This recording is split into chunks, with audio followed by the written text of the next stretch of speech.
അസ്സലാമു അലൈക്കും വറഹ്മത്തുള്ളാഹി. അൽഹംദുലില്ലാഹി വസ്സലാത്തു വസ്സലാമു അലാ റസൂലില്ലാഹി വഅലാ ആലിഹി വസ്വഹ്ബിഹി അജ്മഈൻ അമ്മാ ബഅദ്.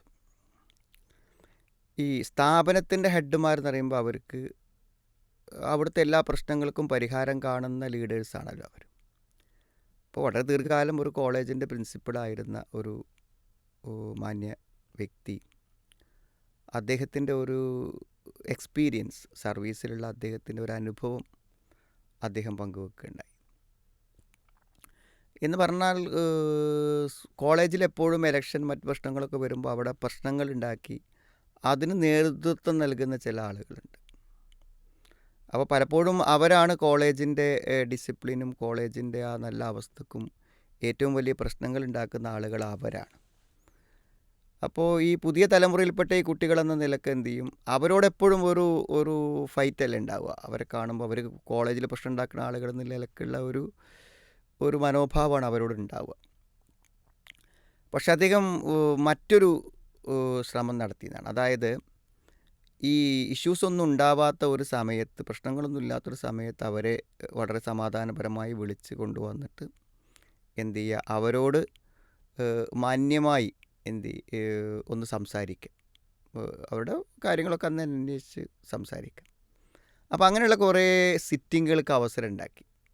അതായത് ഒരു കേസ് വിചാരണക്ക് ഒരു പ്രശ്നം കണ്ടിട്ട് പിടിക്കുന്നതല്ല, സാധാരണഗതിയിൽ വളരെ സാധാരണഗതിയിലുള്ളൊരു സംസാരത്തിന് അങ്ങനെ സംസാരിച്ച് നമ്മുടെ കോളേജിലേക്കുള്ള നിർദ്ദേശങ്ങൾ, കോളേജിൻ്റെ കാര്യങ്ങൾ, അവിടെ അഭിപ്രായങ്ങൾ, മൊത്തത്തിൽ കുട്ടികളുടെ ട്രെൻഡ് ഒക്കെ ചോദിച്ച് മനസ്സിലാക്കിയിട്ട് മൊത്തത്തിൽ കോളേജിന് വരാവുന്ന പ്രശ്നങ്ങളെക്കുറിച്ചും ഈ ഇലക്ഷൻ സമയത്തുണ്ടാകാവുന്ന പ്രകടനങ്ങൾ, മറ്റ് പ്രശ്നങ്ങൾ, കോളേജിൻ്റെ കാര്യങ്ങൾ നശിപ്പിക്കുന്ന പ്രശ്നങ്ങളൊക്കെ അങ്ങനെ ചർച്ച ചെയ്തപ്പോൾ അവർ വളരെ അനുഭാവപൂർവ്വം അതിനോടൊക്കെ സഹകരിക്കാമെന്നും ഒരു പ്രശ്നമില്ല.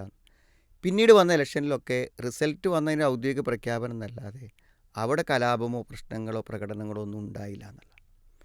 അപ്പോൾ ഇതിൽ നിന്ന് നമ്മൾ മനസ്സിലാക്കുന്ന ഒരു കാര്യം എന്ന് പറഞ്ഞാൽ, നമ്മളെപ്പോഴും നമ്മുടെ മക്കളെയാണെങ്കിലും ഒരു പുതിയ തലമുറയെ കൈകാര്യം ചെയ്യുമ്പോൾ അവരിൽ നിന്ന് എന്തെങ്കിലുമൊക്കെ തെറ്റുകളോ അല്ലെങ്കിൽ എന്തെങ്കിലും മോശമായ പ്രവർത്തനങ്ങളൊക്കെ ഉണ്ടെങ്കിൽ അവരൊരു ക്രിമിനലുകളായി കണ്ട് അല്ലെങ്കിൽ കുറ്റവാളികളായി കണ്ട് തെറ്റുകാരായി കണ്ട് കൈകാര്യം ചെയ്യാനാണ് പലപ്പോഴും നമ്മൾ ശ്രമിക്കുക. അത് അവരിൽ കൂടുതൽ വിദ്വേഷവും ദേഷ്യവും പ്രതിഷേധവും വാശിയൊക്കെ വർദ്ധിപ്പിക്കുകയല്ലേ ചെയ്യുക. അപ്പോൾ ഇത് നല്ലൊരു വഴിയാണ്. നമ്മുടെ മക്കളോട്, അതേപോലെ തന്നെ നമ്മൾക്ക് ഏറ്റവും ബന്ധപ്പെട്ട നമ്മുടെ സ്റ്റുഡൻസിനോടൊക്കെ എന്ത് ചെയ്യാം, ഒന്ന് അടുത്ത് സംസാരിച്ചിട്ടൊന്ന് ഫ്രണ്ട്ലി ആയി നിന്നിട്ട് എന്ത് ചെയ്യുക, നമുക്ക് അവരെ കൺവിൻസ് ചെയ്യാനുള്ള കാര്യങ്ങൾ, ഇപ്പോൾ നമ്മുടെ വീട്ടിൽ വരുന്ന പ്രശ്നങ്ങൾ അല്ലെങ്കിൽ നമ്മുടെ കുടുംബത്തിൽ വരുന്ന പ്രശ്നങ്ങൾ, നമുക്ക് വ്യക്തിപരമായിട്ടുള്ള പ്രശ്നങ്ങളൊക്കെ ഷെയർ ചെയ്യുമ്പോൾ അതിലൊക്കെ ഒന്ന് സഹായിക്കണം എന്ന് അവർക്ക് തോന്നും. ഇപ്പോൾ കുടുംബത്തിന് വേണ്ടി കഷ്ടപ്പെടുന്ന ഒരു പിതാവിനെ സംബന്ധിച്ചിടത്തോളം അയാളുടെ ഒരു ജീവിത പ്രയാസങ്ങളൊക്കെ നമ്മളോട് പറയുകയാണെങ്കിൽ അയാൾക്ക് എന്തെങ്കിലും ചെയ്യാവുന്ന സഹായം ചെയ്യുന്ന നമുക്ക് തോന്നൂലേ. ഇത് മക്കൾക്കും തോന്നും, അവർക്ക് നമ്മളെക്കാളും തോന്നും.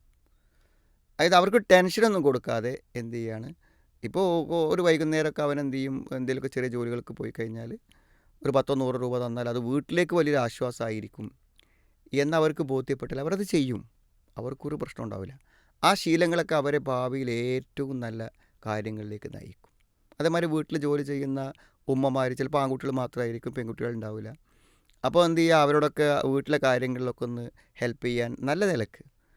അത് പലപ്പോഴും നമ്മളതൊരു വികാരപരമായി അവർ വരുന്നില്ല, അപ്പോൾ വരാത്തതിൻ്റെ പ്രതിഷേധം അവരോട് പ്രകടിപ്പിക്കുക, അവരെ കുറ്റപ്പെടുത്തുക, ഇതിനൊക്കെ ഉപരി നമുക്ക് എന്താണോ ആവശ്യം അതിനെ മാന്യമായി കുട്ടികളുമായിട്ട് കമ്മ്യൂണിക്കേറ്റ് ചെയ്ത് അവരിലേക്ക് എത്തിച്ച് അവരിൽ അങ്ങനത്തെ അവരെ ഒന്ന് പറഞ്ഞ് ബോധ്യപ്പെടുത്തി, ഇതാണ് ഇന്നത്തെ കുട്ടികളോട് സ്വീകരിക്കാവുന്ന ഏറ്റവും നല്ല മാർഗം എന്നാണ് അദ്ദേഹം അനുഭവം പങ്കുവച്ചത്.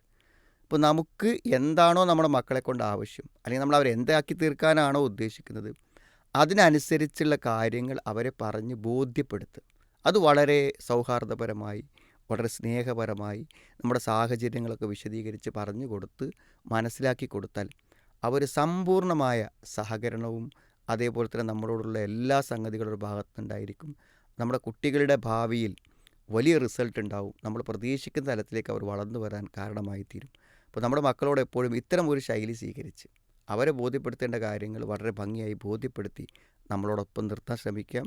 അള്ളാഹു സഹായിക്കട്ടെ.